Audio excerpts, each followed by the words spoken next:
Bonsoir, bienvenue sur ma page Chrisley Création. Bienvenue dans ce podcast à deux pour vrai. Il n'existe pas de couple heureux sans conflit. Tu sais c'est quoi le plus grand mensonge qu'on nous a donné sur l'amour?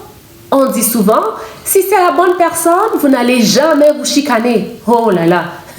Mais ça, c'est faux, tu sais, c'est faux. Parce que couple sans conflit, c'est un couple qui ne vit pas vraiment. Aujourd'hui, comme toutes les fois d'ailleurs, dans À deux pour vrai, on va être honnête. On va dire la vérité, on va dire les vraies choses, comme d'habitude, d'accord? Donc, les conflits ne sont pas le problème, non. Et si je te dis qu'ils sont nécessaires? Oui, les conflits sont nécessaires. Tu sais d'où sort le mythe du couple parfait? C'est que on a grandi avec une image fausse de l'amour. Oui, dans les films Disney, Instagram, qui nous montrent des couples sans problème.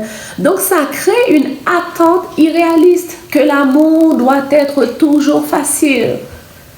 Par contre, dans la vraie vie, il y a deux personnes qui se rencontrent, deux personnes différentes qui se rencontrent avec des valeurs différentes, des croyances, façon de penser, tout ça c'est différent. Ces deux personnes-là ont deux histoires différentes. Donc, chacun a vécu des expériences qui influencent leur réaction aujourd'hui. Ces deux personnes ont deux caractères différents.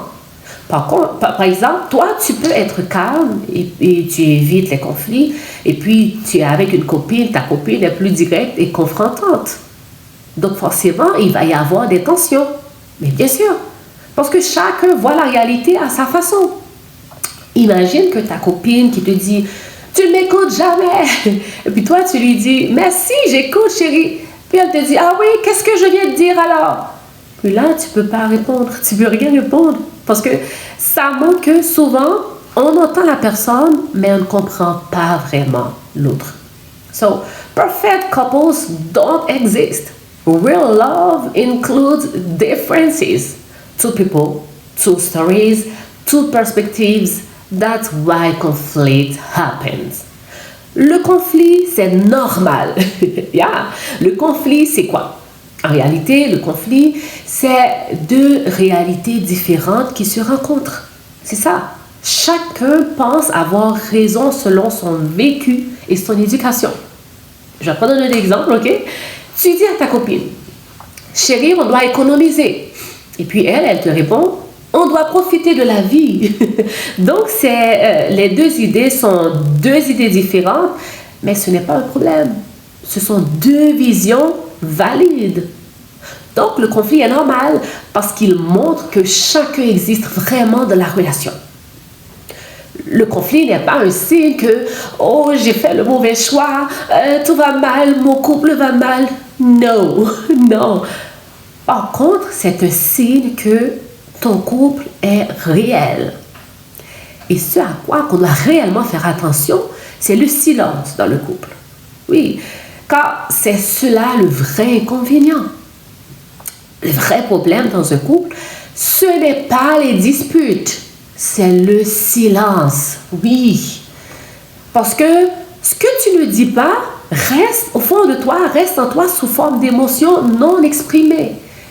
Et ces émotions deviennent frustration, colère, déception, parce que tes besoins ne sont pas entendus.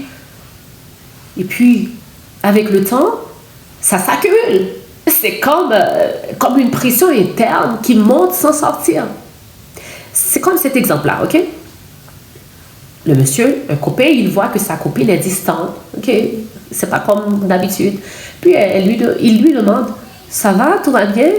Et puis elle répond, non, non, ça va. Par contre, dans sa tête, elle dit, encore une fois, il ne comprend rien, lui. Ouf. Donc, cela révèle quoi? Elle évite un conflit, mais elle accumule du ressentiment. Silence is dangerous. Unspoken feelings don't disappear. They grow inside you. And one day, they explode. Et pourquoi ça explose selon toi? Parce que quand tu gardes tout, tu penses éviter le problème, right? Tu parles pas, donc ça se résout. Mais non, en réalité, tu le repousses. Et un jour, il peut arriver juste une petite situation dans ton couple et ça va occasionner une grosse réaction. Parce que ce n'est pas juste le moment présent qui causerait cette réaction, c'est tout ce qui s'est accumulé au fond de toi, peut-être pendant votre fréquentation, fiançailles, et puis c'est ça. Un autre exemple, ok? Imagine que tu oublies de sortir les poubelles. Et puis ta femme explose. Tu ne fais jamais rien dans cette maison. C'est toujours moi qui fais tout. Je dois tout gérer. C'est moi qui travaille, c'est moi qui cuisine et c'est moi qui fais le ménage. Grosse colère. So, tu sais, ce n'est pas le fait que les problèmes ne soient pas sortis qui est le vrai problème. Non. C'est 10 frustrations accumulées. C'est pourquoi il faut changer ta façon de voir les conflits. Il faut qu'on change notre manière de voir les conflits. Le conflit n'est pas contre ton couple. Non. Il révèle ce qui se passe à l'intérieur et ce qui ne va pas en profondeur. C'est ça. Il révèle ce qui traîne et qui n'a jamais été résolu. Le conflit est pour ton couple une opportunité de se comprendre et d'améliorer la relation. Le conflit est, je peux dire, comme un miroir. Okay? Il te montre aussi tes propres réactions et tes blessures. Yes. Conflicts can build or destroy. It depends how you handle it. Good couples face problems. They don't ignore them. Sache que un couple sans conflit, c'est souvent un couple où il y a quelqu'un qui se tait. La personne se tait pour éviter le conflit. Donc, quelqu'un s'efface. Yeah. Mais un couple qui apprend à gérer ses conflits devient plus fort parce qu'il développe la communication, il se parle et il développe aussi la compréhension. Mais on doit tous travailler là-dessus, tu sais, quand tous les couples connaissent ces genres de problèmes-là, les conflits. Eh bien, si tu te reconnais dans ce sujet, je t'invite à liker, commenter et surtout à partager la vidéo. Et puis dis-moi, est-ce que toi tu évites les conflits ou tu les affrontes? J'aimerais savoir, explique-moi. Continue d'aimer, continue d'apprendre et on se voit dans À deux pour près.